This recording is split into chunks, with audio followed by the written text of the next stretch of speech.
Dictation start होगी अब से 5 सेकेंड बाद।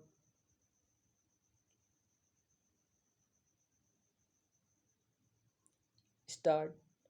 जिस पल में हमारे पास स्वतंत्र मीडिया नहीं है, कुछ भी हो सकता है। एक अधिनायकवादी या किसी भी अन्य तानाशाही शासन के लिए यह संभव है कि लोगों को सूचित ना किया जाए। उपरोक्त कथन से यह स्पष्ट है कि मीडिया किसी भी राष्ट्र के लोकतंत्र के लिए उसकी रीढ़ मानी जाती है। वैसे तो भारत के लोकतंत्र के समक्ष अनेक खतरे हैं, परंतु लोकतंत्र की भावनाओं पर जो सीधे तौर पर आघात करता है वह है मीडिया। मीडिया को अपनी जिम्मेदारियों का निर्वहन अच्छी तरह से किया जाना चाहिए। इस मीडिया में अखबार, पत्रिकाएं, टेलीविज़न, रेडियो, सोशल मीडिया और फिल्म शामिल हैं। अगर हम इन सभी क्षेत्रों का अध्ययन आज के परिप्रेक्ष्य में करें तो कहीं ना कहीं यह एक पक्षपातपूर्ण प्लेटफॉर्म बन गया है और इसका हर एक पक्षपात हमारे लोकतंत्र को पीछे धकेलता है।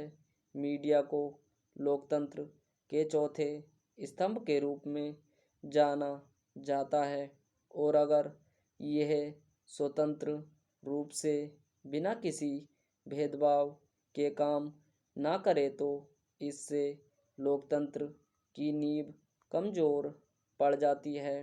लोकतंत्र में राजनीति का एक महत्वपूर्ण स्थान है जिसको लोकतंत्र की जननी समझा जाता है और राजनीति का संबंध सीधे तौर पर लोकतांत्रिक व्यवस्था में चुनाव से जुड़ा होता है।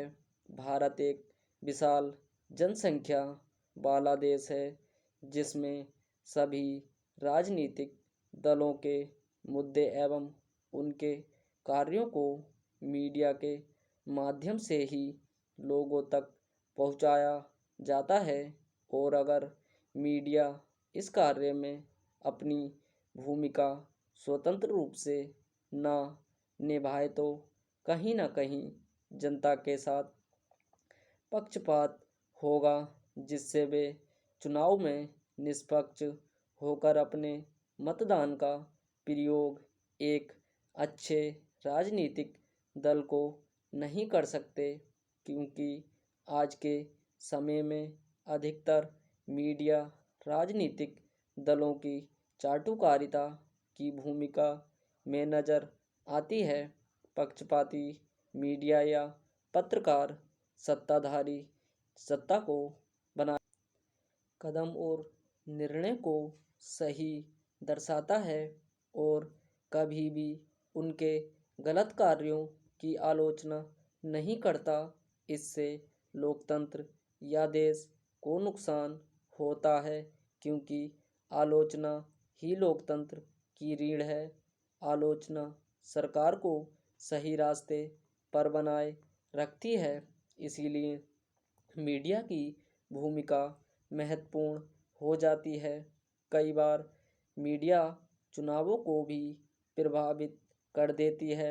चुनाव के समय किसी राजनीतिक दल के पक्ष में चुनावी सर्वे दिखाकर मीडिया मतदाताओं के दिमाग को पलट देती है और मतदाता चुनाव में प्रभावित हो जाता है। इसका मतलब यह हुआ कि चुनाव कौन जीतेगा या कौन हारेगा इसको भी तय करने में मीडिया की भूमिका होती है। क्योंकि किसी राजनीतिक दल की छवि का निर्माण करना और उसको खराब करना जैसे ही यह ताकत मीडिया के पास ही होती है, वैसे किसी सामाजिक संगठन के पास नहीं।